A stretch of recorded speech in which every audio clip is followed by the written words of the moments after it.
Our next speaker comes to us, from the Soil Health Partnerships of the National Corn Growers Association. Dr. Nick Gazer is our next speaker, and we're very pleased to have him with us. So, sorry, just 1 minute to set up the mic.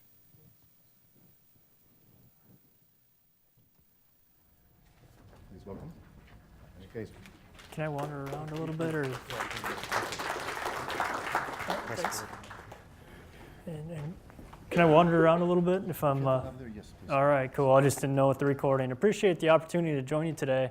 Talk a little bit about what we're doing with the Soil Health Partnership and what we've built over the last 3.5, almost 4 years now. And this program, it's an initiative of the National Corn Growers Association. It's farmer-led, farmer-driven, really throughout the entire program. And as you'll see as I go through the slides a little bit later, it is also kind of a consortium approach too. We have a diversity of partners that have supported the program. And so you could ask, what are we doing with the Soil Health Partnership? And what we're doing is we're enrolling individual farmers, representative farmers through across the Midwest, and I'll have a map up here in just a minute, to come in and set up replicated randomized strip trial designs on their individual farms. And within those strip trials, what we're doing is we're trying out new practices within their agricultural systems. We're incorporating practices like cover crops. We're maybe looking at reduced intensity tillage, moving from a full width conventional tillage to a strip till or no-till situation, or looking at more advanced nutrient management for nitrogen rate or timing trials. And within the context of this, we collect a lot of data. We're working with the individual farmers and the agronomists focused on their user experience and giving them a positive user experience in the program first, so that they're going to continue to participate year over year for at least a 5-year duration within the same field, so we can look at a little bit longer term trends and any changes. In the data we're collecting in the program, we'll have a few summaries a little bit later on in the presentation, but we start out with some baseline soil sampling. We conduct a routine analysis sampling on 1 acre grids, looking at stratified sampling, 0 to 2 inch cores, 2 to 6 inch cores, and then we couple that with doing composite samples across each replicate strip to assess, to pull the sample, do a subsample, send half of it to Cornell's lab to do their assessment, and then also we do the Haney test on that same basis as well. But we don't stop there. We want to understand and help to characterize the soils at this production scale, this real working farm level, but we wanted to move beyond the soils as well and look at the impacts of crop growth, crop health. So we take aerial imagery in every field, and we follow that up with georeferenced yield monitor data to get the assessment of crop yield, so we can start pairing the georeferenced soil sample information with the georeferenced aerial imagery information, with the georeferenced yield data that are coming from the field. And then at the end of the year, we collect all the management practice and crop input information for that individual field as well on the strip by strip basis. So we can start put together these pieces to understand the interactions, and ultimately our membership base within the National Corn Growers want to understand these interactions as well between our measurable soil health indicators, our environmental responses, so water quality, air quality, biodiversity, our economic responses as well, and as well as just the production, the yield resiliency story as well. So we're trying to gather the data to link these pieces together in a more comprehensive story at scale. This is a translational research scale. So we're trying to figure out what holds up from maybe the small plot research that we could take to our farmer level on a broader scale basis. And so what have we done over the last 3.5, 4 years? We've built this network. We originally enrolled 20 farms per year over the first 3 years, and then we added a few more. So in total, what we have across this network today, with 6 sites right here in Missouri, is a network of 111 farms. 111 farms trying out in which these trials are set up in place in a very standardized way. So we can look at an individual farm. An individual farm is set up as maybe an individual publishable unit with a randomized complete block design, and then we can follow that over time. And then we follow that, again, in a standardized approach, using the same protocols across each individual field. It gets messy when you look at individual management practice information and things like that. That differs, but at least the systems comparison holds up across the farms, so we can look at the scalable approaches. And what's our impact as we've enrolled these farms? What have we brought into the network? Well, first, if we add up all the individual fields at scale across these programs, we ask an individual farmer to enroll a 20 to 80 acre field. So on average, we have about 40 acres per farm that have been enrolled in the network. So we have about 4,000 acres in testing across this 12-state network, mostly in the upper Midwest. And along with that, we have a whole bunch of field events. We're gathering a lot of data, but we also want to communicate and partner with those locally to talk about what's working, what's not working, what are those operational management strategies that we can use in the local, that are site-specific within that soil type, within that cropping system, those climatic gradients that we have site to site. We want to have those conversations. Oftentimes they're very candid conversations, because what works here in Missouri isn't necessarily going to work the same way in central Indiana or Wisconsin or Minnesota. But so we want to have those conversations very locally, and that's where these events really come in. And if we add up all the attendees, these 60 events were from last year, 2017 alone.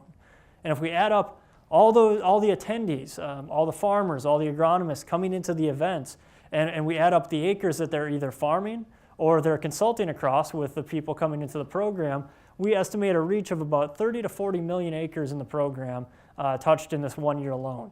And so we're starting to, again, think about how do we scale the impact of the conservation programming as we move forward. And so we can have the individual events. We can talk individually to individual farmers, have the small scale events, but we're trying to also think about what are other ways to get information out there. How do we reach broader acreages? How do we reach broader sets of farmers in different areas? And this is where our media campaign comes in. And I saw Jenna come in, and Jenna Higgins-Rose is our communication lead for the program on contract to us. And she's really developed a strategy to start working with ag media, with non-ag media, to get the information out there in a more consistent fashion. And so what we've seen in 2017 alone is we saw growth. We had about 415 stories covering the Soil Health Partnership and the individual farmers in the program. Very positive stories of voluntary approaches our farmers are taking to try to understand the interactions across these multiple system components, agricultural system components. And these stories are pretty interesting. We're seeing almost a story per day come out on average covering the Soil Health Partnership. But it's this engagement as well, these earned media impressions, these engagements with the stories, people clicking on links, spending time reading the stories, where we can see, again, the scalability to the program, extending that reach beyond what an individual conversation might have. So at 387 million earned media impressions, Jenna can tell you more about what that actually means after the fact. I'm just a soil scientist. I'm not a communications expert up here. But it's a big number. It's a big number of people looking and engaging with the stories over time. And this is the second year in a row we're hovering right around 400 million earned media impressions, indicating that there is interest in the stories both within ag media, but also outside of ag media, again, as well. As we continue on, we're trying not to do this alone. The strength of the partnership lies in that last word, the partnership, the collaboration we have with many different organizations we're collaborating with. And the organizations represented on this screen represent only the organizations that we have a tangible collaboration with. We talk with many, we engage with many other organizations beyond this, but these are the companies, the universities, the grower organizations, and others that we can actually point to something and say, yes, we did, maybe we had a joint news release, or we had a shared plot where we set up a field plot together, or we had a shared field day. So one form or another, sharing information, tangible information, collaborations across these organizations. And again, where the benefit lies is that we're hoping that we can work together to relay more consistent information on the linkages of these many agricultural system components that we're studying together collectively across these organizations. And where it becomes interesting, though, and you'll see this on the next slide as well, we have some groupings up here amongst organizations. We have grower organizations getting engaged, traditional grower organizations. Our university organization, our universities are heavily engaged, maybe no surprise here. We're also working with agencies at the federal and state level, but then we also have conservation organizations partnering along with us as well. And an ag industry here too.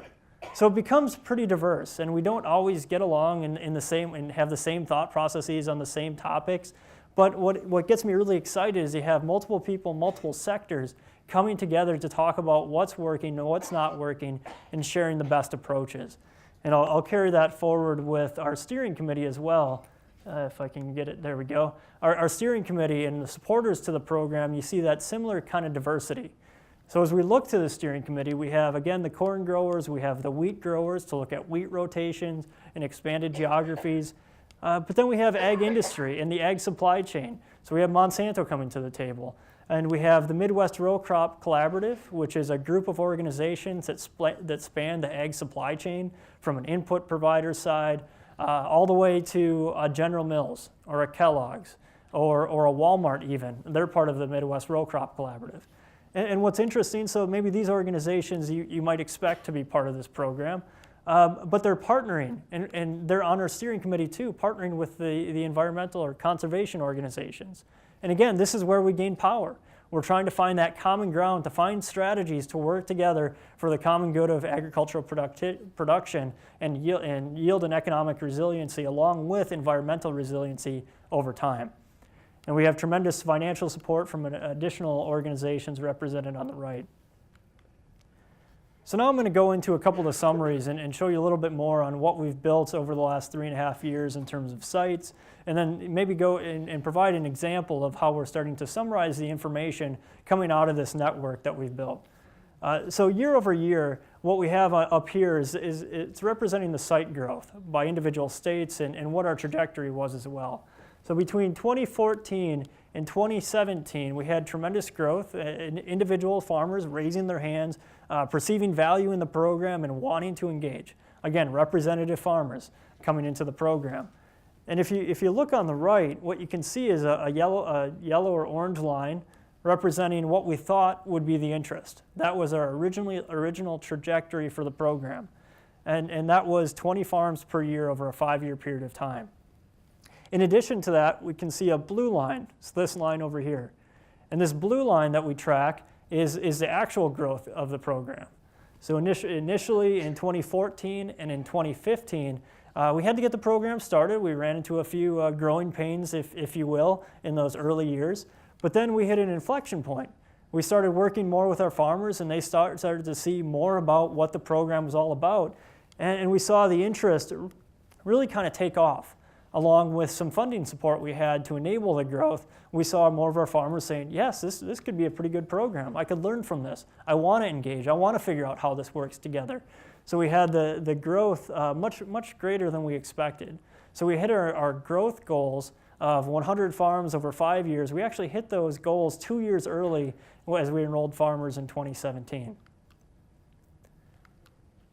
So who are these farmers coming into the program? I mentioned they're representative, so I'll have 2 slides up here to kind of show you who they are, who these farmers are in the program. As a first way to represent that, you saw the map earlier of where the farms are, so maybe as no surprise to anyone up here, if we look at the rotations, 75% of our farmers in those areas enrolled in the program are corn and soybean farmers. And if we look at the USDA maps for corn production and soybean production over those same acreages, yeah, that makes sense. Again, we want to bring in the farmers who are just like their neighbors and maybe new to the practices so that we can focus on those transitions and come out with better information on transitions of practices in current agricultural climates, current markets, current technology, so we can spread that information. Another way to look at that would be to look at the tillage represented across the farmers in the program. So if I add up and look across all the farmers and the management practices for tillage, that would be represented here on the right. And you can see about 37% of our farmers are continuous no-till farmers in the program. In addition to that, we have conventional tillage, we have maybe a vertical till tool use across 33%, and we have rotational no-till about 10% as well. And so I compare that to where we're at with this is ARM survey data coming out of the USDA on the left. And we have this Heartland survey, so it's survey data. So we're going to use it as a basis, a starting point to assess how representative we might be. And we have about 33% of our farmers in that survey are no-till or strip-till. So it's not a one-to-one matchup, but it's relatively close in terms of trying to bring in farmers who are representative of their geographies to get, again, a realistic perspective of where our soils are at, what management practices we're using, and how we might develop those operational management strategies to help the vast majority of our farmers progress to reach those environmental, the production, and the economic outcomes site to site. So what have we gathered in terms of data? What have we grown over the years? Really, if we focus here on the bottom, we've gathered about 260 site years of crop input and management information across these farms. We compile that with the georeferenced soil sample data. We have a soil sample database of over almost 17,500 soil sample points, and this spans across the routine analyses, the soil health assessment samples that we've come in, and this is all, again, off real-world production scale farms at a minimum of maybe 40 acres apiece, or an average of 40 acres apiece. We couple that with the aerial imagery and the strip level yield points. We have about 2,000 yield points that we've captured in the program as well. And this number right here, the 1,900, almost 2,000 yield points, would represent an average of all these points across an individual strip here. So if we really take that out, as we're looking at this data set, this 2,000 yield points or strip averages is really about 3 to 4 million individual yield points, all with a GPS point attached to them. Okay, so what? We have a data set we're building up. What are we actually getting out of this? Well, as we're looking to early results, we have a lot of data. We have a lot of ways we can start to piece the data and start to analyze it. And I'll just go through one example, recognizing we're going through many different other scenarios and trying to work with others. Kristen has been part of this team as well that's helping us to analyze the data as we're going ahead. So first, we're starting to just look at the individual soil parameters. So we have the routine analysis coupled with the Haney test, with the cache assessment. And this is just one example. We'll follow aggregate stability through how we're starting to piece the information together. So we have aggregate stability as analyzed by the Cornell lab, and we're starting to just break it apart by our soil texture classes as a way to look across and see what holds up from our small plot scale to maybe our real world production scale farms. Do the trends hold up? Do our common assumptions about the interactions amongst crop management, our individual soil parameters, our environmental parameters, do they hold up at production scale across vast landscapes? Well, yeah, certainly some of them do. And where I'm hopeful that this information might be useful is for an individual farmer to take a sample, get their aggregate stability score, and help to come up with and start to see where they might fall in and amongst other farmers within that same soil texture class. So if I'm I have a silt loam soil type, and I come back with a score of maybe 10% with my aggregate stability scoring, I can see, hey, maybe there's some opportunity for growth there. But then it comes back to the so what? Why should I care about this? Aggregate stability is interesting. I learned in soil science this is a good parameter I should be interested in. But how does this turn into something that's going to impact my yield, my economics? Can I take this to the bank? Can I take this to the bank to stabilize or de-risk the loans I might take out from my farm? How does it interact in those ways too? So we're starting to take it to the next level. We have that same aggregate stability scoring. As another way to look at the soil texture class, I just took percent sand as a continuous variable we have up here. So we can track that, 0 to 100%. And then we can look at corn yield. So this would be, these little blue dots are actual raw data points coming out of the individual farms in the program. We have about 450, the sample size is 458 up here. And if we're looking across the individual raw data points, I just tried to fit a linear multiple regression equation in there and realized very quickly we're not explaining a lot of the variability with a linear equation. As Kristen mentioned before this, it's largely nonlinear. But for an individual farmer, I can look at where the raw data points land at individual soil texture class or individual percent sand measurements. So if I have 20% sand in my soil, I can look at the range of values here as well from aggregate stability, so I can see where I land there. And then I can look at the opportunity for where it lands with yield.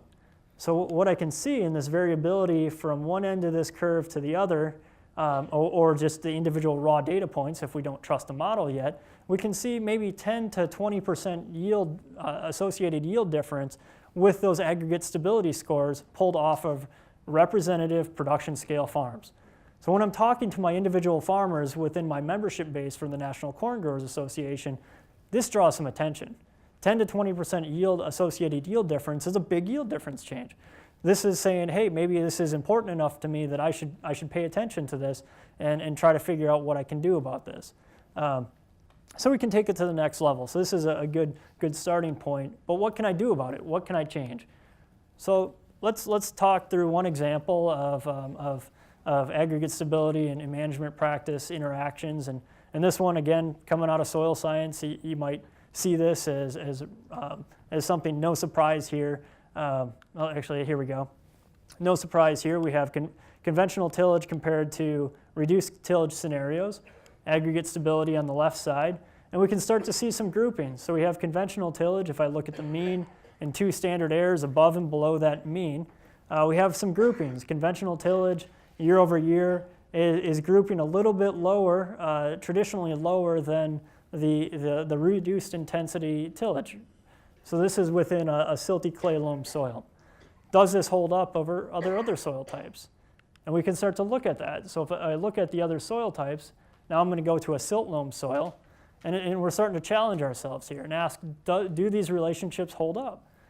So now we have these same tillage categories: conventional tillage, no-till, reduced till, strip till, aggregate stability, a little bit bigger sample size, and we're starting to see maybe there's something else going on here that's driving this. This doesn't necessarily match up with what we learned in soil science exactly. So we're trying to understand, this is an early cut of the data, why isn't the tillage that we hear so much about, why isn't it driving a change, or why aren't we seeing an associated change in our aggregate stability scoring? This is maybe a little bit different than what we traditionally hear, and that's what we're trying to understand. As we're looking from the small plot scale to the translational scale, what holds up, what might not hold up. And we can hypothesize as to what that might mean too. So that's all well and good for a farmer, but it's also continuing to go on and say what holds, how can I take this to the bank again? And I'll jump to this one just in the nature of time. And we can start to look year over year with the individual farms in the program. So every farm, every single one of those dots on the map, every single one of those farmers gets an economic report card coming back to look at their economic performance year over year in the program. And so we have the acres in the control up top. This is a 2017 example. So all these individual strips have their own economic performance within the strip assessed. And then we can see the acres with the cover crop on bottom. So we can start to look at performance here. We have about 22 acres in the control, about 28 acres in the cover crop. This is just one example of how we can track things. And we can see it in this example, our profit is negative $46 an acre for the control, so we're definitely losing money. And then in the cover crop acres, we're maybe losing $140 an acre. So losing a ton of money here based on this initial assessment. And our yield story here is about 208 bushels per acre in the control without cover crops. And we have about 180 bushels per acre with the cover crops. So this initially doesn't look like a very positive story. And we can track that change over time with on the right-hand side with the differences between the controls and the cover crop strips. So again, initially it doesn't look very positive. But as we go into this, as we look at this scenario, we need to get hands-on with it, just like you would expect with any individual farmer and agronomist working in this scenario. So down here in the cover crop strips, we can see a really, really red strip. This is the performance across yield, but this red strip, we had an edge effect there, an edge effect that disproportionately affected the crop yield in that one strip. So this wasn't associated with the cover crop. This strip happened to randomly be placed next to the edge of the field where we had this effect that drove down the yield. And if we're not working individually with this farmer, an agronomist pair to understand that, this story could look pretty negative, or it does look really negative. So if we look at the fair comparison and maybe factor out that strip, the scenario changes. The scenario changes quite a bit. So this is the same field, just with that one treatment or that one strip that was disproportionately affected by that edge, the border effect there, taken out. Now we can look at the yield story, and the yields between the control and the cover crop, we start to look pretty positive. And if we look at those associated differences year over year between the control and the cover crop, we can start to see in 2017 we have a positive response again with the cover crop treatment. And this is the information we're trying to put in more farmers' hands, more agronomists' hands at scale. We know there are massive environmental concerns that we're trying to address in agriculture today, along with economic concerns keeping our farmers in business year over year, along with the production demands that Kristen talked about as well with global production.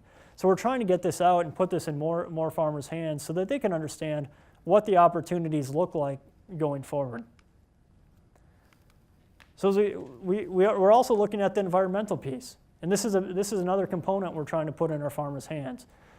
We hear a lot about erosion, and we're trying to bring the environmental models into it and put them in useful tool formats for our farmers to understand how this factors in as well. So within this, we're looking at erosion, and I'll just jump to the next one. We're also looking at greenhouse gas emission scores across the Midwest. We partnered in a carbon insetting framework project with a number of organizations, and these maps, we're going to have some publicly available tools that you can look at management practice impacts on greenhouse gas emissions, and this is based on 250 million model runs that we did within the program across these states in the upper Midwest. So we'll have those coming out as well. And then we're looking more to link in with and integrate this information into better grower tools, better agronomist tools, based on positive user experiences, and a real focus on the positive user experiences to really engage more of our membership base and other members across other commodity organizations as well. So I'll wrap up here. I know I'm out of time, but I really appreciate the opportunity to join you today and talk a little bit about how we're trying to look at the scalable approaches to engage more of our farmers.